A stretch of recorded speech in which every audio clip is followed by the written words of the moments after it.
I stood in front of her door, feeling the weight of everything pressing down on me. The chilly night air stuck to my skin, but it wasn't the cold that made me shiver. It was something deeper, an uneasy feeling that everything was about to shift. I gripped the strap of my bag tighter, hesitating as I stared at the familiar wooden door.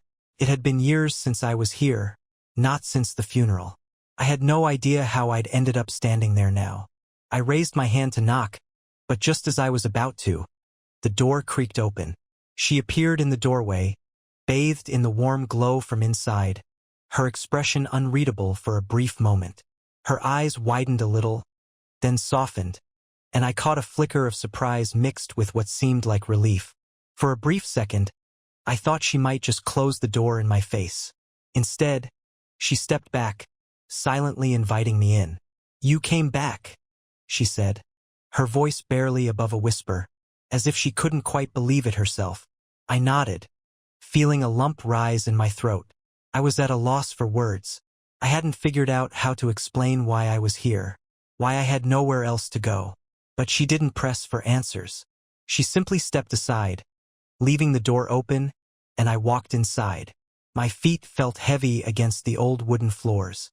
The house smelled just the same, a blend of lavender and something lightly citrusy, like lemon. It was the scent that greeted me during the rare weekends I visited with my father when I was younger. Back then, I barely paid her any attention. She was always this quiet, distant figure, keeping her space but never close. After my dad passed, we lost all contact. And now, here I was again, standing in her home, unsure if I even had the right to be there. I set my bag down by the door, and for a moment we just stood there, awkwardly avoiding each other's gaze. She broke the silence first. "Are you okay?" she asked, her voice gentle, cautious. Was I? I wasn't sure. I hadn't been okay in a long time.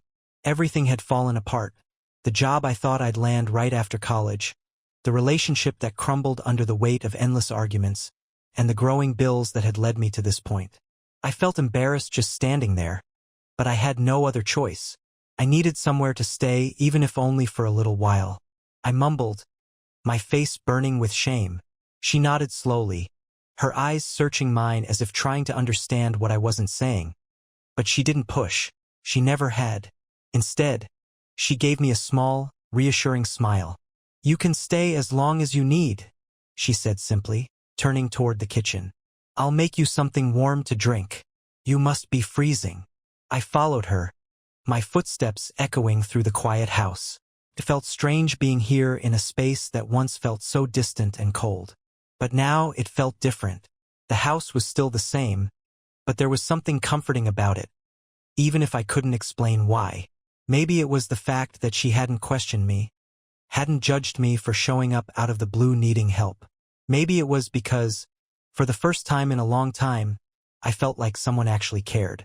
As she moved around, preparing the tea, I found myself watching her more closely than I ever had before. She moved with a kind of grace I hadn't noticed when I was younger. Everything she did was precise, thoughtful. Her silver hair was pulled back into a neat bun, and the lines on her face, though more pronounced than I remembered, gave her an air of quiet elegance. She hadn't aged in a way that made her seem frail or weak. If anything, she appeared stronger, more confident than I'd ever known her to be. "I'm sorry for just showing up like this," I said, breaking the silence between us. "I didn't know where else to go." She turned to me, a soft smile playing on her lips as she poured the tea. "There's nothing to apologize for. You're always welcome here." I wasn't sure how to respond to that. For so long, I'd felt like a burden to everyone around me. But her words were simple, with no strings attached. It was strange, almost unsettling, to feel like someone wanted me around without asking for anything in return. We sat down at the small kitchen table, our cups of tea between us. The silence no longer felt uncomfortable. In fact, it felt peaceful. But there was something lingering just beneath the surface, something unsaid. "I'm sorry about everything," she said quietly after a while, her gaze dropping to her cup. "I should have stayed in touch after your father passed." I swallowed hard. The mention of him stirred up memories I'd tried to bury. "You didn't have to," I said, my voice tight. I didn't make it easy. She shook her head, her eyes meeting mine at last. It wasn't your job to make it easy. You lost him, too. I should have been there for you, but I didn't know how. There was a rawness in her voice that I hadn't expected, a vulnerability that made my chest tighten. I didn't know how to respond. I hadn't realized how much guilt she'd been carrying, how much she blamed herself for the distance between us. It's not your fault, I said softly, more gently than I intended. We all just dealt with it in our own ways. She smiled sadly, and for a moment, I saw something flicker in her eyes. Relief and regret mixed together. The moment hung between us, fragile, yet heavy, but neither of us made a move to break it. We simply sat there, in the quiet, sharing a burden we hadn't known we were both carrying for so long. In that silence, I felt something shift between us, something subtle yet undeniable. The days that followed blurred into an easy routine, one I hadn't expected to fall into so naturally. Each morning, she'd be up before me, already making breakfast or taking care of something around the house.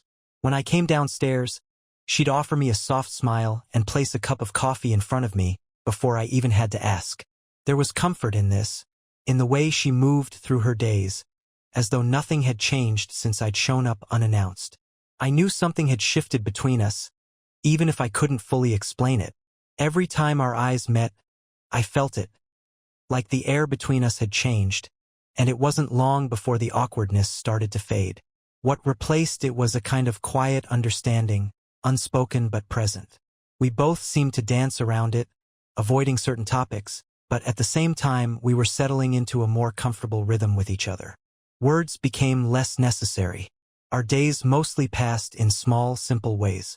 She'd tend to the garden while I pretended to job hunt, mostly just watching her from the corner of my eye. There was an odd sense of peace in it all, a peace I hadn't realized I was starved for. Then, one night, everything changed. I was in my room, scrolling through endless job postings that all felt like one big blur. The wind outside whispered softly through the window, almost like it was trying to lull me to sleep. For a moment, I could feel the exhaustion pressing down on me. It had been a long day, like every other one before it. I ended it like usual, sitting at the kitchen table, pretending everything was fine, pretending I wasn't completely lost. She tried to offer some kind words earlier, but I barely registered them. I was too lost in my head. I shut my laptop, rubbed my eyes, and decided to go downstairs for a glass of water. The house was quiet and dark, the only light from the hallway barely enough to guide me down the stairs. As I reached the bottom, I saw her sitting in the living room, bathed in the soft glow of a lamp beside her, the light casting long shadows across the room. She wasn't in bed yet. I stood there for a moment, unsure if I should say something or just slip by unnoticed. But before I could back away, she saw me. "Can't sleep?" she asked, her voice barely audible, a soft whisper in the quiet of the house. I nodded, stepping into the room. The warmth from the lamp washed over me, and for a second, I felt a little more grounded. She motioned for me to sit beside her on the couch. I did, feeling the softness of the fabric under my hands as I settled next to her. There was something in her gaze that night, something different. A sadness, maybe, or maybe it had always been there and I was just seeing it for the first time. We sat in silence, the sound of the wind outside the only noise between us. I could feel the tension hanging in the air, but neither of us moved to ease it. Then, without thinking, I turned to her. "I've been meaning to thank you," I said, my voice quiet, "for letting me stay here, for everything." She smiled, but it was sad, a smile that didn't quite reach her eyes. "You don't need to thank me," she said softly. "You're family. I'm just glad you're here." There was something about the way she said it that struck me hard. It was like, for the first time in a long time, I felt truly seen, without explanation, without justification, without the weight of my mistakes hanging over me. I reached out, my hand brushing hers. She didn't pull away. Instead, she looked down at our hands, her fingers trembling slightly as they rested against mine. And then, before I could stop myself, I leaned in. It was quick, more instinct than intention. Our lips met, and for a brief, fleeting moment, it was like the world stopped. It wasn't passionate or urgent, just soft and hesitant. Almost like we were both testing the waters, unsure of what we were doing or why. But it happened. And when I pulled back, the weight of what I had just done crashed over me. I thought she would pull away, tell me I'd crossed a line, that I had messed up. But she didn't.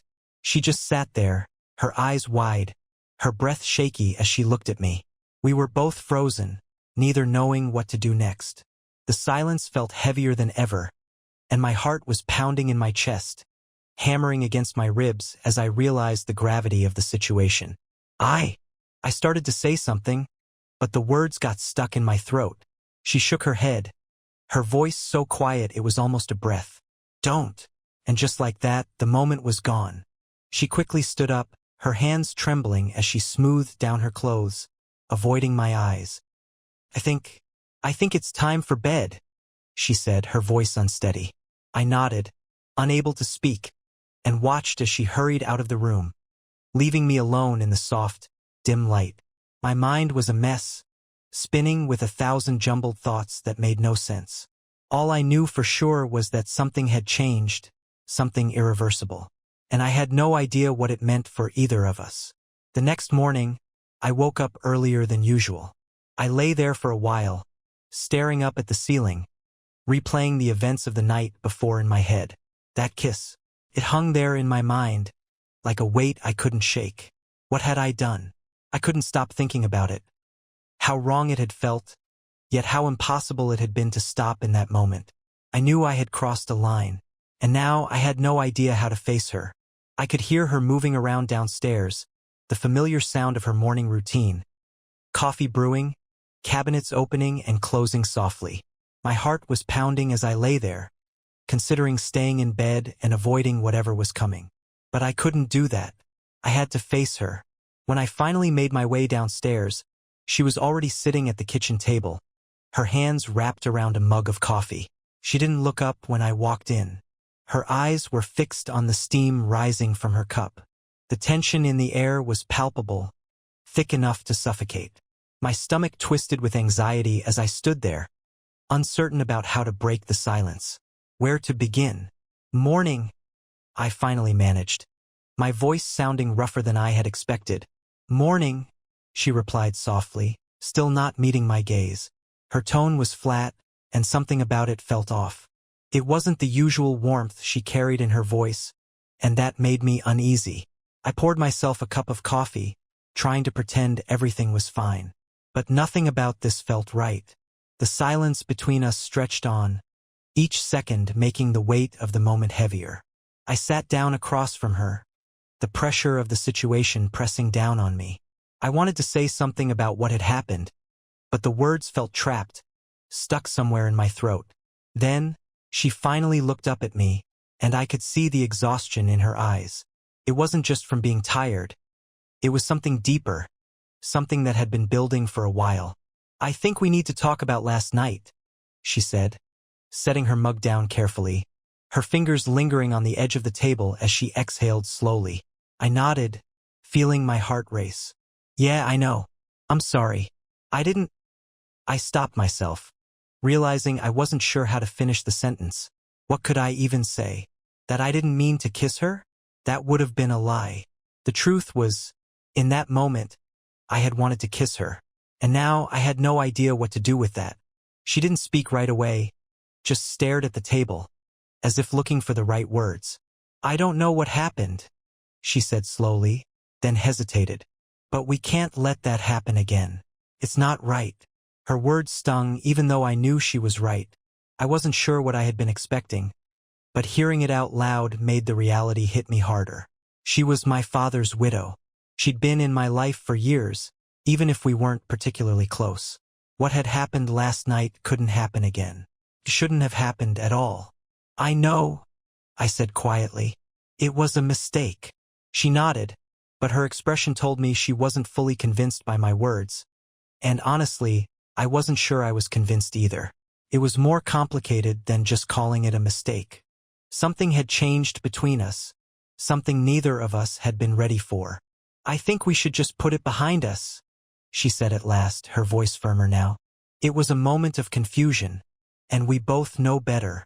She was trying to keep things simple, but it wasn't that easy for me. Couldn't be. Every time I looked at her, I was reminded of the way her lips had felt against mine, of how close we had been, of how vulnerable we both had been in that moment. How could I just forget that? But I nodded anyway because I knew it was what she wanted to hear. Yeah, of course, I said. We'll move on. Even as I said it, though, I knew it wasn't going to be that easy. The tension between us was still there, simmering under the surface. It wasn't just about the kiss. It was about everything we hadn't said, everything we were both trying to avoid. The rest of the day passed in a blur.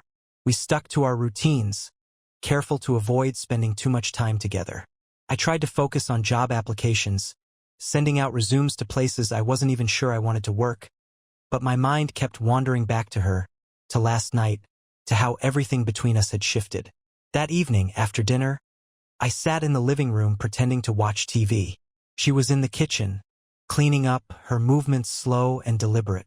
The sound of clinking dishes and the soft hum of the dishwasher filled the silence, making everything feel too quiet, too tense. Just as I was about to head upstairs, she walked into the living room. Her face was unreadable. She paused for a moment, as if deciding whether to say something, and my heart began to race all over again. I think we need some space, she said at last, her voice steady but tight. It's been hard having you here, not because of you, she added quickly, noticing the look on my face. Just everything. It's been bringing up a lot of memories, and I think I need some time to process. I didn't know how to respond. Part of me understood what she meant. She had been alone here, grieving my father, and my presence must have stirred up a lot of emotions for her. But there was another part of me that felt like this was about more than just memories. It was about what had happened between us. Are you asking me to leave? I asked, trying to keep my voice steady, even though inside, I felt like the ground was shifting beneath me. She hesitated, then shook her head. No. Not leave. Just maybe give each other some distance. You could spend more time outside, focus on your job search. I think it would help. I nodded slowly, unsure of how I felt. It sounded reasonable enough, but I knew there was more to it. She was trying to put space between us, trying to protect herself from whatever had started happening between us. Maybe I needed that space too, even if I didn't want to admit it. Okay, I said. I'll give you some space. She offered a faint smile, but it didn't reach her eyes. There was something unresolved between us, something that wouldn't go away just by keeping our distance. But for now, it was the best we could do. The following days felt like walking on eggshells. We spoke less, and when we did, it was about practical matters, groceries, mail, the weather. We avoided anything that could bring us back to that moment we were both trying to forget. Or maybe it was just me who couldn't forget. I found myself thinking about her at the strangest times. While filling out job applications, staring out the window, or even chatting with an old friend on the phone. She was always there, lingering in the back of my mind. Meanwhile, she had mastered the art of pretending. Every interaction between us had become polite, controlled, and distant. It was as if she'd flipped a switch, retreating behind an invisible wall I couldn't seem to break through. It frustrated me more than I cared to admit. Not because I thought she should still be obsessing over the kiss, but because her coldness made me feel like it had never mattered, like it meant nothing at all. I tried to convince myself that this was better, that it was supposed to mean nothing, but the tension lingered, even in the silence, especially in the silence. One evening, I decided to follow her advice. I needed space, or at least, that's what I kept telling myself. I grabbed my jacket and left for a walk. The cool evening air greeted me, and the sky was just starting to darken, casting the neighborhood in a soft, fading light. As I walked, I tried to clear my mind. I thought about my next steps, where I might go if I found a job soon, what life could look like once I got back on my feet. I needed a fresh start, to leave everything that had happened here behind me. I couldn't stay in this house forever. When I returned, the house was mostly dark, with only a faint light coming from the kitchen. I could hear the low hum of the fridge and the soft sound of dishes being put away. I stepped inside and paused in the doorway. She was at the counter, washing a dish, her back turned to me for a moment. I just watched her. There was something calming, almost hypnotic, about the way she moved, so deliberate, so composed. But then she turned and our eyes met. There was a quick flash of surprise, followed by something else. Something I couldn't quite place. "You're back early," she said quietly, her voice steady. She dried her hands on a towel, then placed it neatly on the counter. "Did the walk help?" she asked. I nodded, though I wasn't entirely sure it had. "Yeah, a bit. Just needed some air." She offered a small smile, but it didn't stay. She walked past me toward the living room, and I followed, feeling the weight of her presence more keenly than ever. We sat down on opposite sides of the room, the soft light from the lamp casting long shadows on the walls. The silence stretched out, thick and uncomfortable, and I knew deep down we couldn't keep pretending everything was fine. Eventually, I spoke. "I know you said we should forget what happened." I began, but my words faltered. She kept her gaze fixed on the floor, her shoulders tense. "But I don't think that's possible. Not for me." She didn't respond right away. Her lips pressed into a tight line, and I could see the conflict brewing behind her eyes. When she finally looked at me, her expression was unreadable. "I don't think it's as simple as forgetting," she said quietly, almost as if she were speaking to herself. The weight of her words hung between us, unavoidable and heavy. She stood up and walked toward the window, gazing out into the darkened yard. "I've been trying," she said, her voice softer now, "trying to move past it." Her voice trailed off, and I waited, not sure what to say. I didn't even know what I was hoping she would say. Turning back to me, her face was shadowed, but her eyes were bright with something unspoken. "Maybe we need more than just space," she said finally, her voice trembling slightly. "Maybe we need time. Time apart." I swallowed, the weight of her words sinking in. This wasn't just about the kiss. It wasn't about space. She needed distance. Real distance. Not the kind that could be fixed with awkward conversations or silent evenings in the same house. "I get it," I said quietly, though my chest tightened as I spoke. Maybe that's for the best." She nodded slightly, but the sadness in her eyes was clear. Neither of us moved, as if we were both frozen in that moment. The heaviness of it pressed down on us, and then, almost too softly to catch, she whispered, "I'll miss you."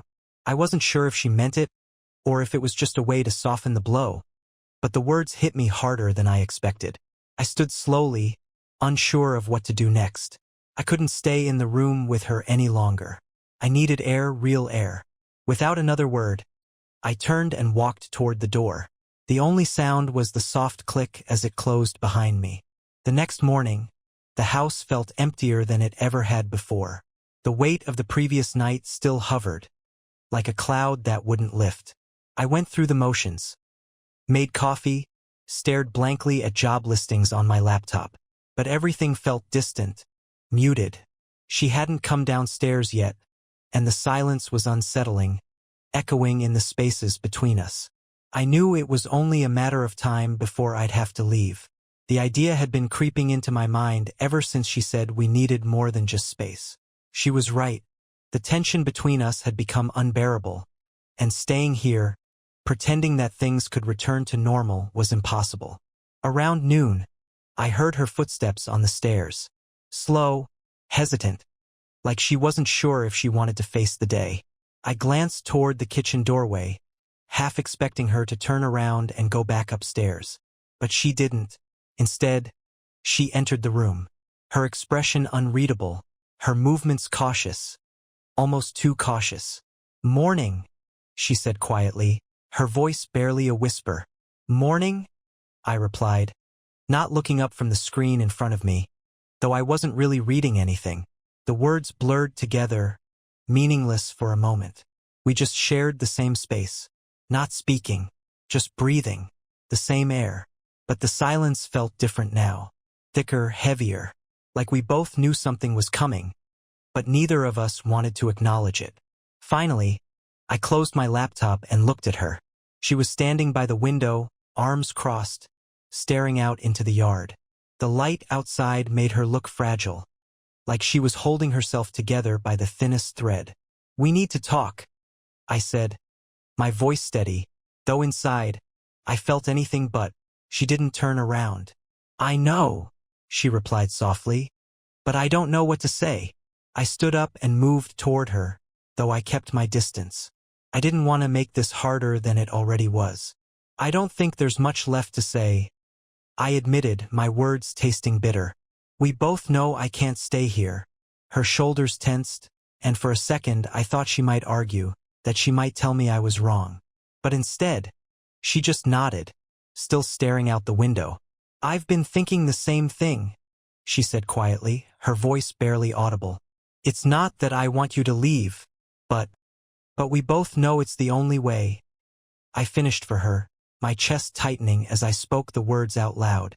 She turned to face me then, and for the first time in days, our eyes met without the barrier of avoidance. I could see the same conflict in her eyes, the same turmoil I had been feeling since that night. There was sadness, yes, but also acceptance. It was as if she understood that this was the only path forward, even if it stung. "When do you think you'll go?" she asked, her voice steady but laced with something I couldn't name. Was it regret? Or maybe relief? I sighed, massaging the back of my neck. "I'm not sure. Soon, probably. I'll start looking for a place today. I don't want to make this harder than it needs to be." She nodded, her face distant as though she had already started to prepare for my departure. The silence that followed felt like an invisible barrier between us, one that neither of us could breach. There were so many unspoken things between us, so much left unsaid. But now none of that seemed to matter. The decision was made. I was leaving, and deep down we both knew it was the right choice, even if the pain of it was more than either of us wanted to admit. I walked toward the door, the weight of the moment pressing heavily on me. "I'll give you some space," I said, trying to sound casual, like it was just another normal conversation and not the beginning of everything falling apart. "I'll head out for a while. Start looking for apartments. Okay?" Her voice dropped to a whisper, her eyes focused on the floor. "Okay," she murmured. I paused at the door, wanting to say something else, something that mattered, but the words stuck, refusing to form. So I just nodded, then left, closing the door softly behind me. The air outside was crisp, but it did little to ease the heaviness I felt in my chest.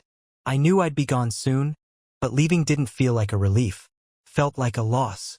It was as if I were giving up on something that never even had a chance to be. For the first time in a long while, I didn't know what came next.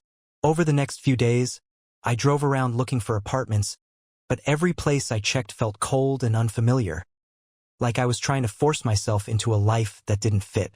It wasn't just the distance I was after. There was something deeper I couldn't quite understand.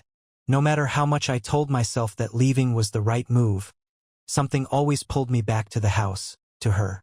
One evening, I found myself sitting in my car outside her place, staring at the windows from across the street. The lights were on, casting a warm, golden glow that contrasted with the chilly night air.